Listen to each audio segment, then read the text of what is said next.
Hey guys, I'm Dan, welcome to the channel. Today we're going to be doing a review on my 2011 Ford Crown Victoria X New York taxi. Enjoy.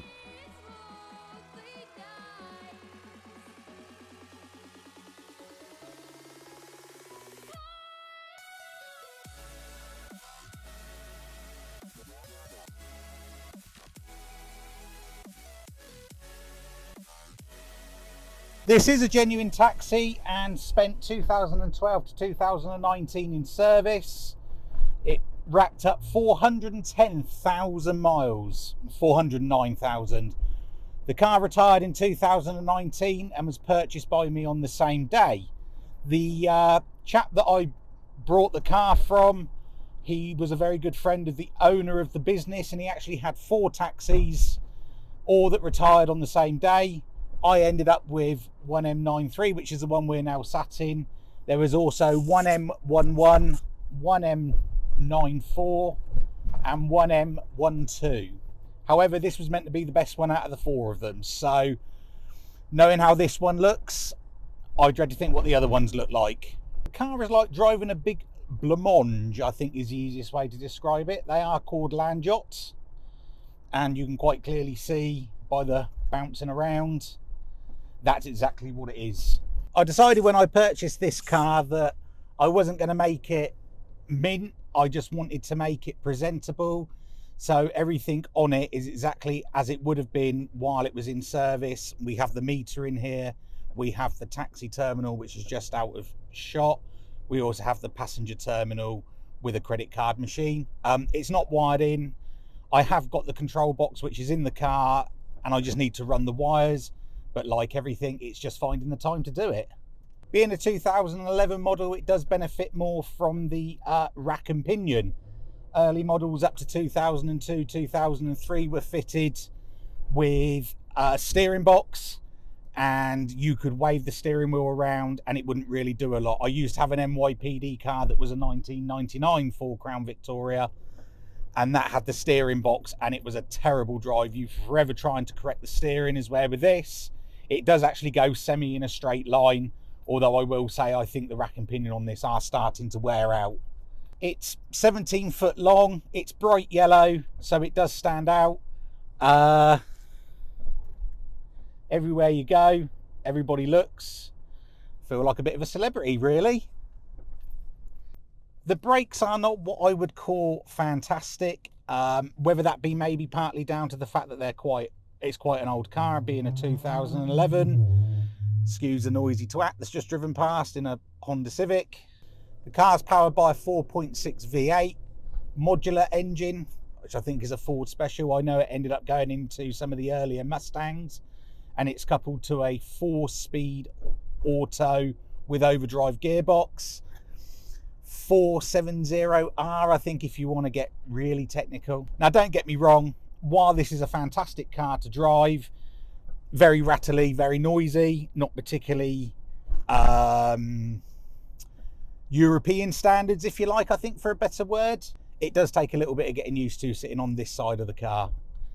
I've owned American cars now for about 5 years, and this is by far, I think, once it's actually where it needs to be, and it's had a lot of mechanical work done, it's had a lot of steering bits done, I think once it's actually fully mechanically and steering sound, the car is going to be absolutely fantastic. As much as there are some rattles, that's what you turn the radio up for. I imported this car in 2019, the same day it retired. Sorry, I purchased the car in 2019, the same day it retired. We had a lot of problems getting it over. Unfortunately, the guy that went and brought the car for me, he actually delayed his holiday going to Mexico to go and get the car for me. And then it sat in his front garden until March time, 2020. Ooh, big bump. Till March 2020. And then we got it delivered to the port, and unfortunately, Mr. Trump decided to have a bit of a meltdown and blocked anything leaving the US. So it then sat dockside till May, I believe, and then it finally arrived here in June 2020. It's had quite a lot of mechanical work done on it since then. The car would smoke. It was not particularly great. The bodywork was not particularly great. So we've spent a lot of time trying to pull it back together. And then, of course, because we're in the middle of COVID, I had to wait for the car to be 10 years old so it didn't have to go through an IVA check, because that is just a pain in the backside. So I kept it waiting until it was 10 years old, which was 2021. I then applied to the DVLA once I got it through the MOT, and ended up waiting 3 months for the paperwork to come back through with the registration number. So it's been an absolute mare. And then the first day I drove it, as I say, you know, it bellowed out smoke, and it just went completely wrong. So all in all, not great. Quite comfortable. The seats are very comfortable. This seat, unfortunately, fortunately, where it was kind of in use 24/7 around the clock, 365 days a year, the driver's seat is cracked and worn out. So what they do is they just buy a sponge with sort of like a PVC cover over the top of it, and that gets put on. So you actually sit a little bit higher. Takes a little bit of getting used to being up slightly higher. Of course, there's no adjustments because it's American and it's a big fat seat. We won't say any more about that. But to actually drive the car, I have to say, you know, I've driven worse, and that some European cars are actually worse than this. So it's not too bad to drive. You know, it is what it is.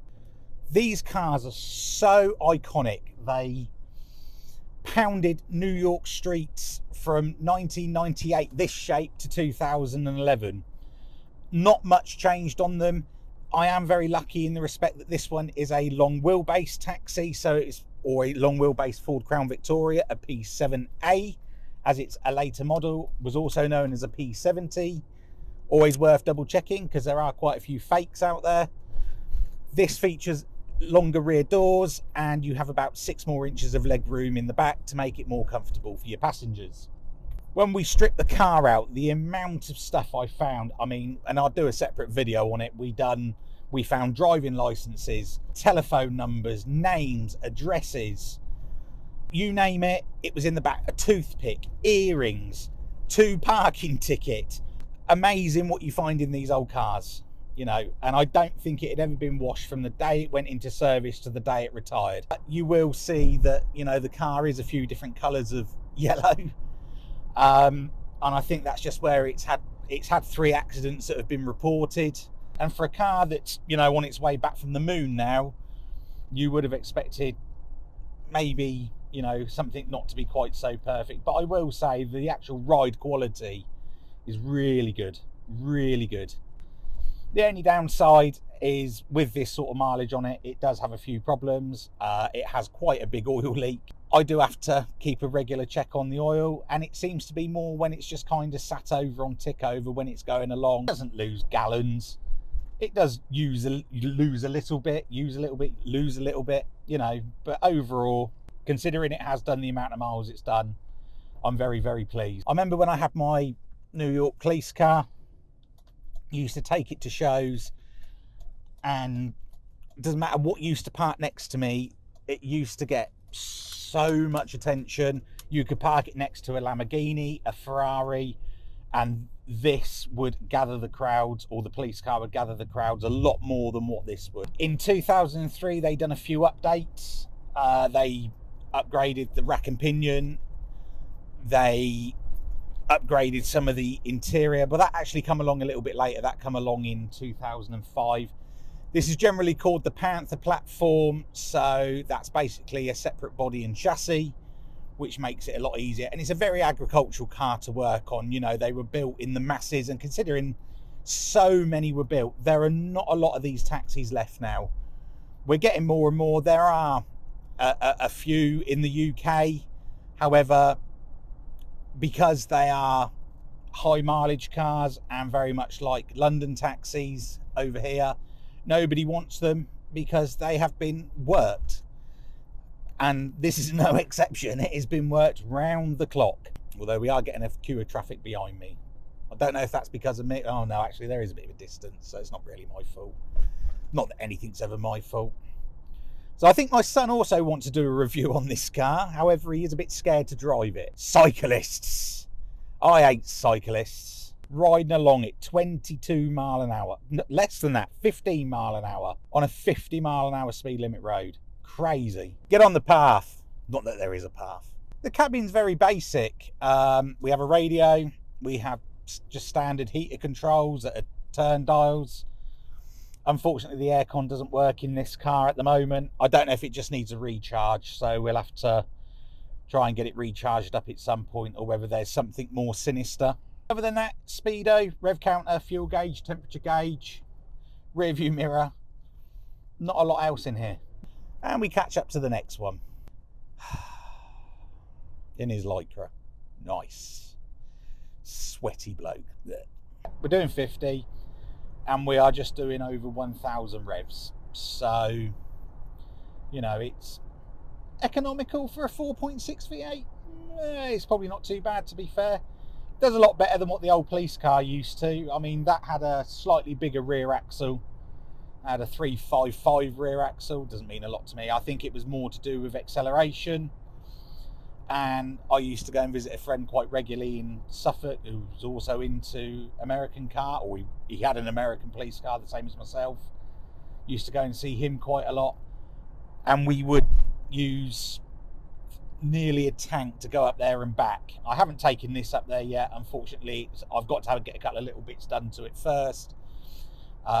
This wheel wobble now, I think, needs to be addressed. And I do know that the Watts link, which is sort of like on the rear axle, it's a serviceable part apparently, which I never knew.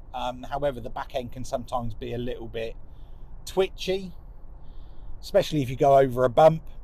So I've got a new one. We just need to go and get it fitted. Honda Civic Type R, new one. Nice.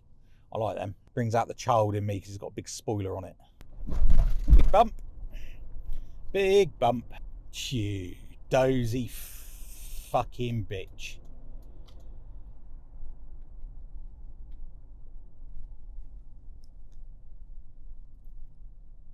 Sorry about that. Some woman in the wrong lane.